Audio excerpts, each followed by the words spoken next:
here show you that this diffusion constant can be also a function of your concentration. Okay.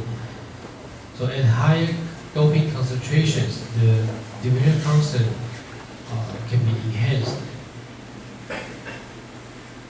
So in this case, when we solve this fixed law, now your D is now the constant.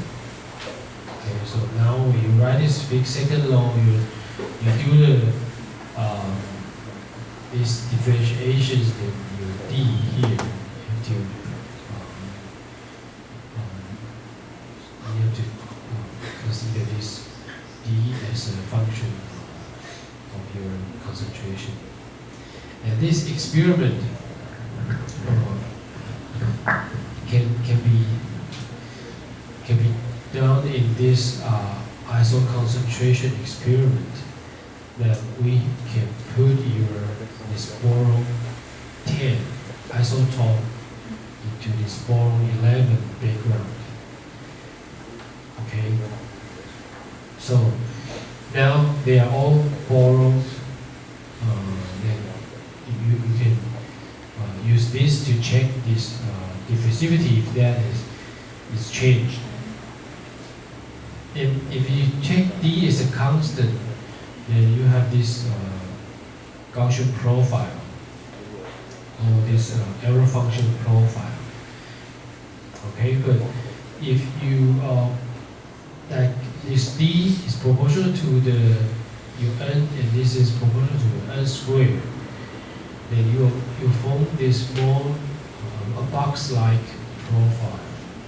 Okay, this box-like profile, you can see this quite large enhancement in this diffusion profile. Okay, so we can write this concentration-dependent effect into your diffusion constant. So we have this term and this term, and also this counts for the p-type dopant. Okay. And these equations, this constant, they all can be written in this Arrhenius form. Okay. So this table just give you that different dopant, like for example, for boron, you have these two. Okay. So in this you can write this term and this term. Okay. And phosphorus, then you can write like these two terms. These three terms.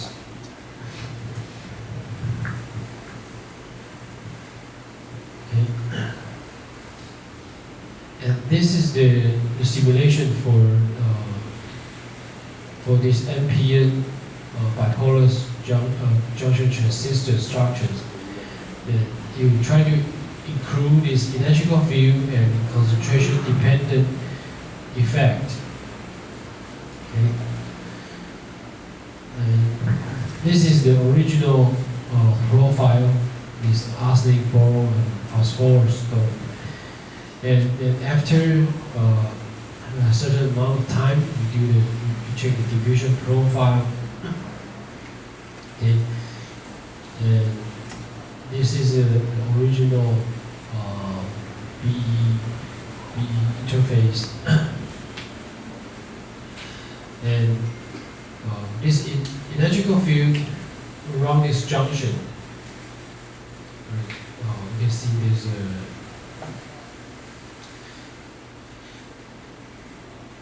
this arsenic will determine the electrical field. So that will cause this now this junction will has the similar phenomena that we have seen in these figures. There's some depletion effect here. Okay, and also your arsenic profile is more stable. This box-like profile is due to this concentration effect. Okay. And your boron in the base region does not show concentration dependent effect. And boron inside oxide is slowed down by concentration dependent effect, which means that here. Okay. And the third point is the phosphorus diffusing out inside arsenic profile. And this is affected by these concentration effects. Okay. Now we're talking about the segregation. Okay. And this is segregation profile when we do the oxidation. For boron, it tends to deplete in the interface. So which means that your boron will tend to stay in the oxide. And arsenic and phosphorus,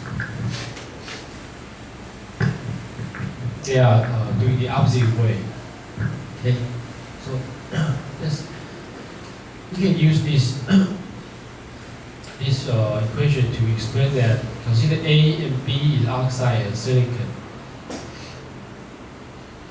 Okay, so there's a flux from A to B. So we can use this. It's like a chemical reaction at an interface. You have a reaction constant and you have a concentration Ca. So the total flux is will be K1 Ca minus K2 Cb. And in a steady state, is equals to 0. So the concentration value will be this reaction constant ratio, and we can define as this K0, which is the segregation coefficient. Okay, so we can plug this back to these to replace this K2 with replace K2 with K1 over K0. Okay, so here is K1 and K2 we can replace K1 divided by K0. Okay, in this K1 we can use H to describe this. Okay, so that's when we have this equation 20 and 21. And this segregation coefficient, you can see that for the boron is less than 1, which means that it likes to stay in the oxide rather than in silicon. But for other arsenic and antimony, phosphorus, the values are larger than 1. Okay, so boron segregate in the oxide and phosphorus higher up in the surface, interface surface.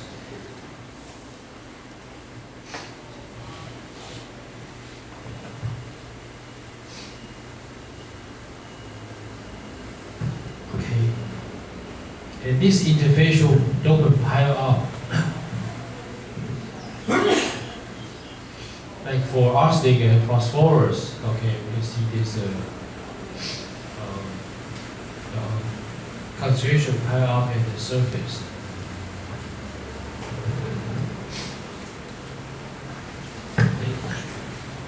And but once when we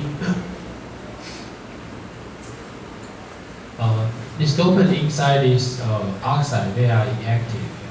And once we strip this oxide, we can take part of this dopant away. So that will cause your surface dopant profile reduced to like even to 50%.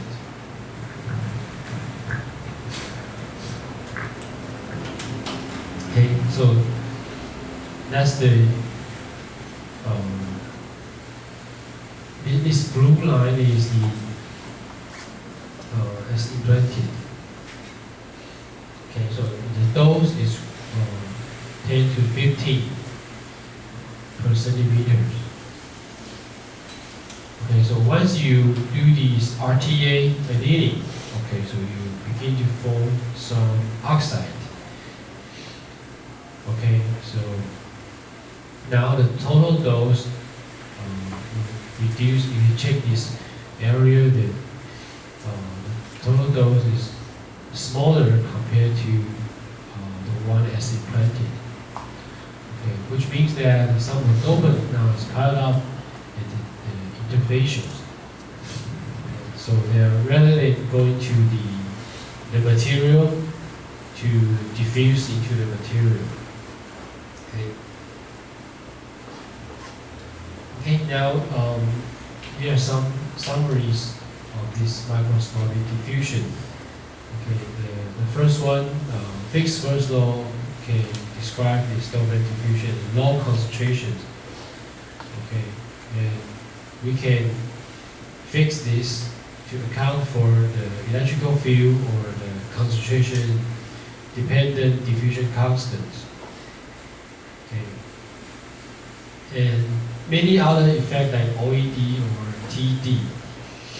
Okay, they are important and can be observed in the experiment, but so far we cannot use the fixed law to explain this.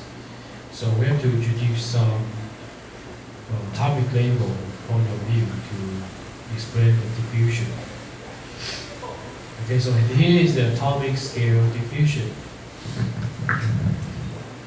This is the dopant. If there's a vacancy, so we can imagine that there's a vacancy defect, and dopant can jump into this vacancy, so we call this a vacancy assisting mechanism. So we can consider your A, your dopant, and your V, they can form a compound. This compound AV can travel together, right?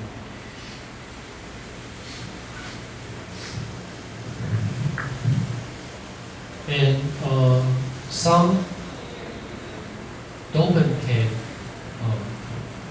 work with interstitial defect, like this kick-out mechanism or this interstitially assisted mechanism.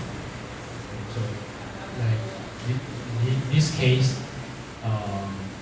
silicon can kick out this atom to help this atom to diffuse. So on the left-hand side is not at the substitutional site, but on the right-hand side that's the substitutional site, which means that they travel together along these sites. But here you get them out, and this dopant becomes like a defect in these pictures. Okay, it's like interstitial defect. But on the right hand side is the substitutional defect.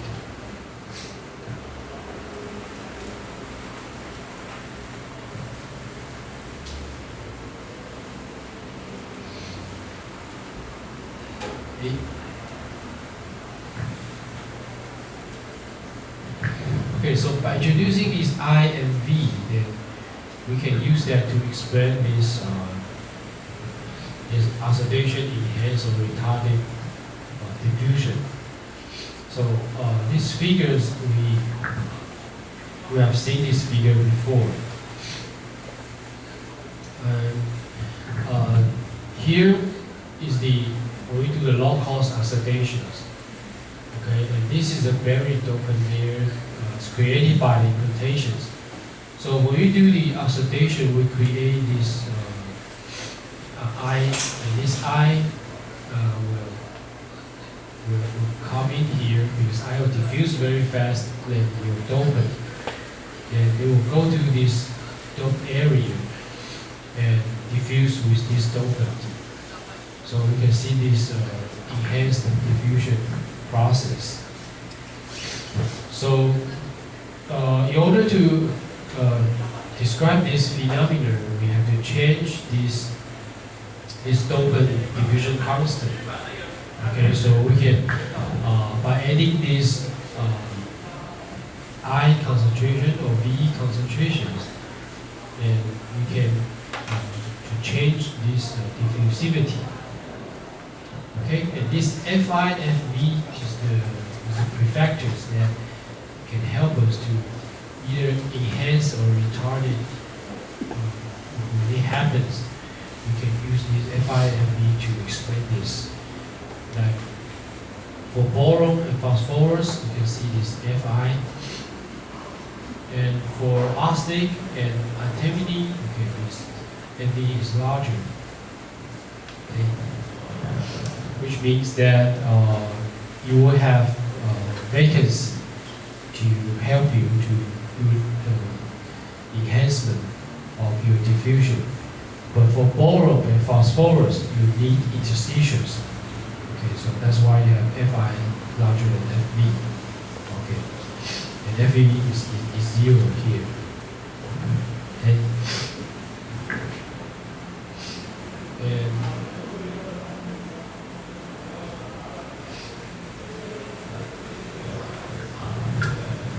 sorry, give me a second.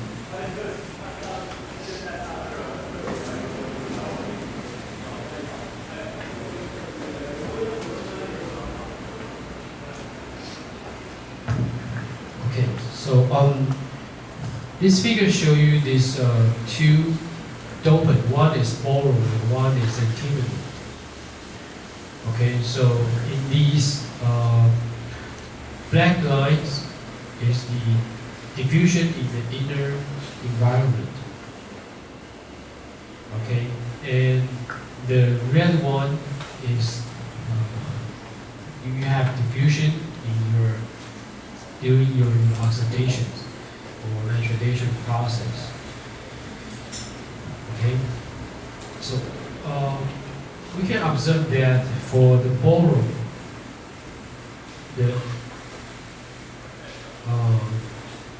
the diffusion is enhanced. But on the other hand, for antimony, if you compare the inner case or with oxygen case, the antimony is retarded. Okay, so they are doing the opposite way. So why so? We can observe this because during this oxidation process, they will inject these interstitials.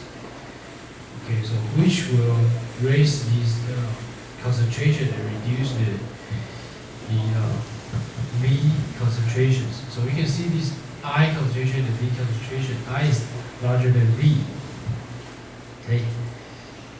Because you have more I will combine with V, so your V will drop.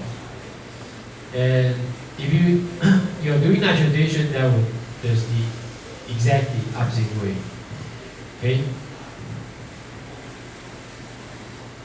So from here, you can see for boron is the oxidation enhanced diffusion of boron. But for antimony, it's oxidation retarded diffusions.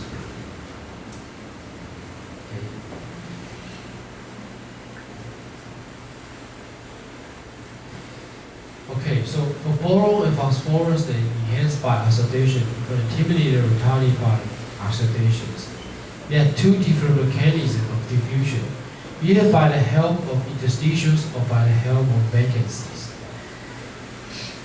Okay?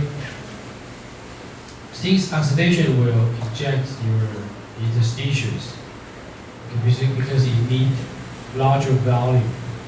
So in order to oxidize from silicon to silicon dioxide, so any volume to expand, so that will to generate, have to kick out more silicon out of their original size.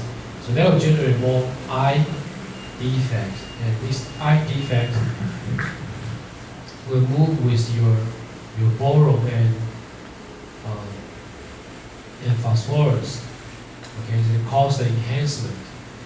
But for antimony, because antimony is a larger atoms, okay, so you can imagine that for larger atoms to move, they actually need space. Okay, so you give me more I, and I'm fat already. I'm trying to move in a more crowded environment. So for antimony, this kind of large atoms, you actually need vacancy to help them to move, right? Okay, so if I can provide more ion, that will cause the opposite way to retard the total diffusion process. Okay. So this is the case in the inner conditions. Depends on the I or V concentration and also the Fi and V. So you can see here from all the phosphorus they need Fi. Okay, for arsenic and antimony, especially for antimony, basically you need V.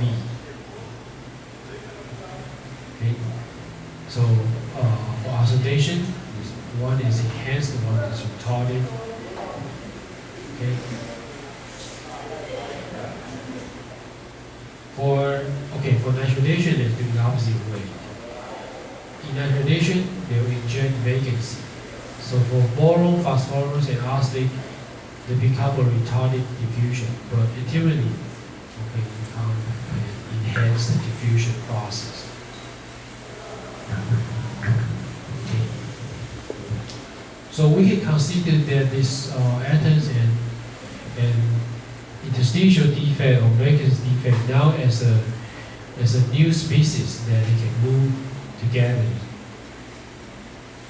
Okay.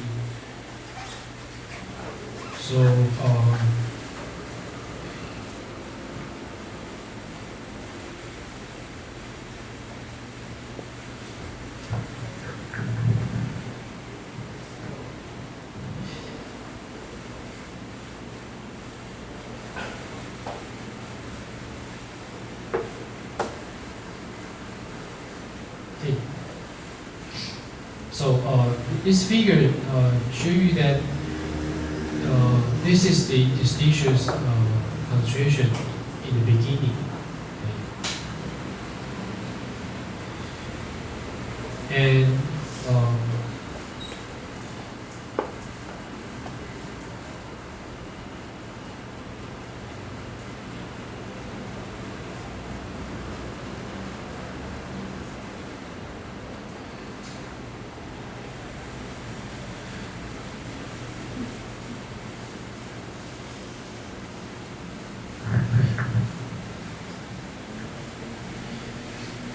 Okay. And but like this is the so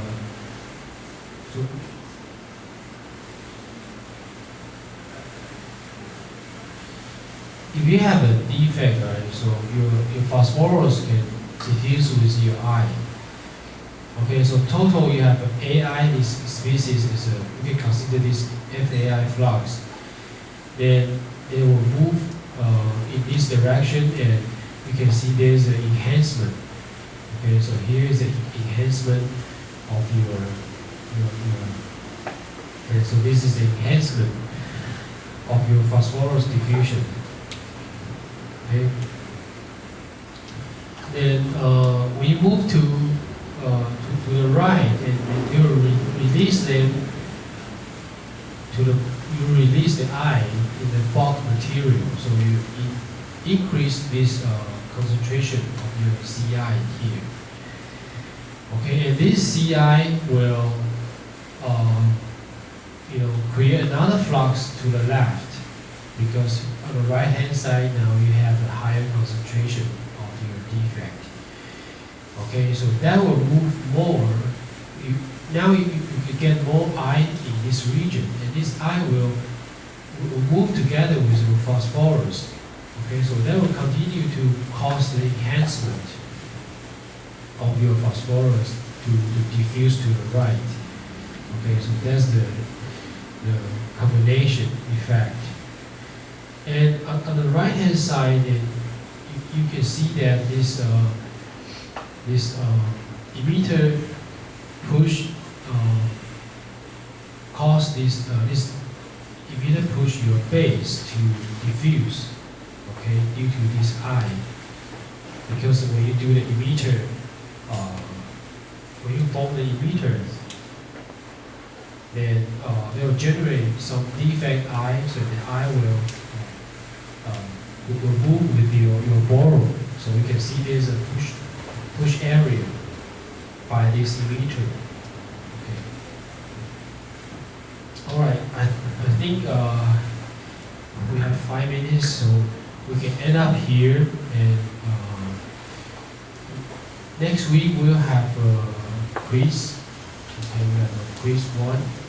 And after quiz 1, we will announce our second homework. So you can, after quiz 1, you can begin to work on your homework. Okay? Okay, so I think that's for today's lectures.